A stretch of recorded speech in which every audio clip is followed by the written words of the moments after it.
രാഹുൽ മാങ്കൂട്ടത്തിൽ തലവേദന കോൺഗ്രസിനെ വിട്ടുമാറുന്നില്ല. നിയമസഭാ സമ്മേളനത്തിൽ മാങ്കൂട്ടത്തിൽ വന്നതോടെ കോൺഗ്രസ് വീണ്ടും മറുപടി നൽകേണ്ട ഗതികേടിലായി. വെറുതെ വന്നു പോയതല്ല, യൂത്ത് കോൺഗ്രസ് ജില്ലാ പ്രസിഡന്റിനൊപ്പം നിയമസഭയിൽ എത്തിയതോടെ പാർട്ടി വെട്ടിലായി. വി ഡി സതീശനെ വെല്ലുവിളിച്ചുള്ള വരവ്. മാങ്കൂട്ടത്തിലിനെ രക്ഷിച്ചെടുക്കാനുള്ള തത്രപ്പാടിൽ കോൺഗ്രസിലെ സൈബർ പോരാളികൾ വൻ അബദ്ധത്തിലും ചെന്നുപെട്ടു. CPM-ലെ KJ ഷൈൻ ടീച്ചറെ ചേർത്ത് നടത്തിയ അപവാദ പ്രചാരണം ഏറ്റെടുത്തത് കോൺഗ്രസിന് വിനയായി.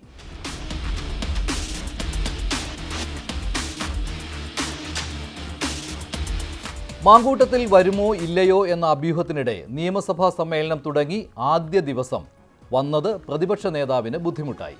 കോൺഗ്രസിലെ രാഹുൽ ഫാൻസുകാരും അവർക്ക് വിധേയരായി പോയ ചില മുതിർന്ന നേതാക്കളും രാഹുൽ നിയമസഭയിൽ വരട്ടെ എന്ന നിലപാടിൽ ആയിരുന്നെങ്കിലും സതീശൻ ഉറച്ച നിലപാടിലായിരുന്നു. ഉത്തമ ബോധ്യത്തോടെയാണ് മാങ്കൂട്ടത്തിലിനെ സസ്പെൻഡ് ചെയ്തതെന്ന് സതീശൻ ആവർത്തിച്ചത് നിയമസഭയിൽ വരാൻ രാഹുൽ തയ്യാറാകരുത് എന്ന മുന്നറിയിപ്പുമായിരുന്നു. 3 ദിവസം തുടർച്ചയായി സതീശൻ ഇക്കാര്യം മാധ്യമങ്ങൾക്ക് മുന്നിൽ പറഞ്ഞതാണ്. എന്നാൽ രാഹുലിനെ വെള്ളപൂശിയെടുക്കാൻ സതീശനെയും തള്ളിപ്പറയുന്ന കോൺഗ്രസിലെ സൈബർ വെട്ടുകിളികൾ ചെവികൊണ്ടില്ല. ഓണക്കാലം മുതൽ തുടങ്ങിയ മാങ്കൂട്ടത്തിൽ ക്യാമ്പയിൻ സതീശനെയും ഉന്നം വെച്ചായിരുന്നു. ഒടുവിൽ മുഖ്യമന്ത്രി പ്രസംഗിച്ചുകൊണ്ടിരിക്കെ മാങ്കൂട്ടത്തിൽ നിയമസഭയ്ക്കുള്ളിൽ കടന്നത് വെല്ലുവിളിക്കുന്നതിന് തുല്യമായി. മറുപടി പറയാനാവാതെ നേതാക്കൾ ബുദ്ധിമുട്ടി. സതീശൻ മിണ്ടിയില്ല. ഭരണപക്ഷത്ത് സമാന ആരോപണം നേരിടുന്നവർ ഉണ്ടെന്ന പതിവ് ഒഴുക്കൻ മറുപടിയുമായി ചില നേതാക്കൾ.